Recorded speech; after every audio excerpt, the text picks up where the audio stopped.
থেকে লাল গোলাপ শুভেচ্ছা, মহিলা দলের পক্ষ থেকে লাল গোলাপ শুভেচ্ছা, উলমা দলের পক্ষ থেকে লাল গোলাপ শুভেচ্ছা। আমাদের প্রথম লক্ষ্য বা উদ্দেশ্য কি, যে সরকার আছে যেহেতু কিছুক্ষণ পরেই আমাদের সিএমের মাস, সুতরাং এটাকে সামনে রেখেই আমরা কাজ করছি এবং সেভাবে আমাদের সিদ্ধান্ত। এবং প্রথমের কাজ কি, প্রথমত একটাই কাজ, সেটা হচ্ছে আমরা যে আমাদের মাননীয় প্রধানমন্ত্রী যিনি যোজন যোজন থেকে যে 31টা যে রাষ্ট্র কাঠামোর জন্য যে বিনির্মাণ করেছেন, প্রস্তাবনা দিয়েছেন, পাশাপাশি উনি রিসেন্টলি আরো একটা ম্যানিফেস্টো দিয়েছেন। সর্বপ্রথমে কাজ হবে আমাদের সবাইকে, যারা আমরা বিএনপি করি, ওনার অনুসারী হিসাবে আবার রাষ্ট্রীয় ক্ষমতায় আছে, ওটাকে পুঙ্খানুপুঙ্খরূপে বিশ্লেষণ করা এবং অনুসরণ করা এবং সেটা মেনে চলা। তাই এই জিনিসটা সবচেয়ে বেশি গুরুত্বপূর্ণ আমাদের সবার কাছে। এই জিনিসটাকে সামনে রেখে আমাদেরকে চিন্তা করতে হবে, যাই কিছু করি না কেন। সুতরাং প্রত্যেকটা স্টেপিং, প্রত্যেকটা কথাবার্তা, আচার আচরণ আমাদেরকে উপলব্ধি করতে হবে এবং তার সাথে আমাদেরকে তালে তাল নিয়ে চলতে হবে।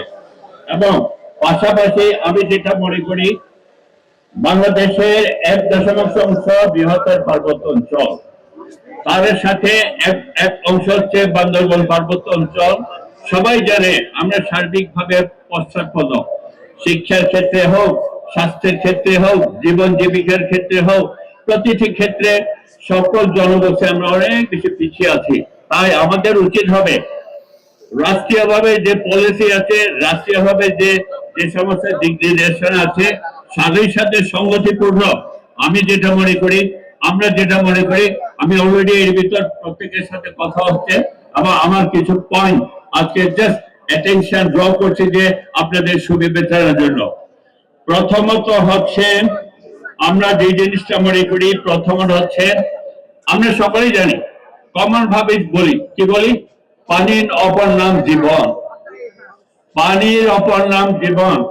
সারা বিশ্বে দেখেন 1/4 স্থল, 3/4 পানি। কেন? সৃষ্টিকর্তা সে অমুক একটা প্রক্রিয়া, সেটা আপনারা সবাই বিবেক বিবেচনা করেন তাহলে পাবেন। পানি প্রয়োজন কার জন্য? আমাদের জন্য তো বটেই।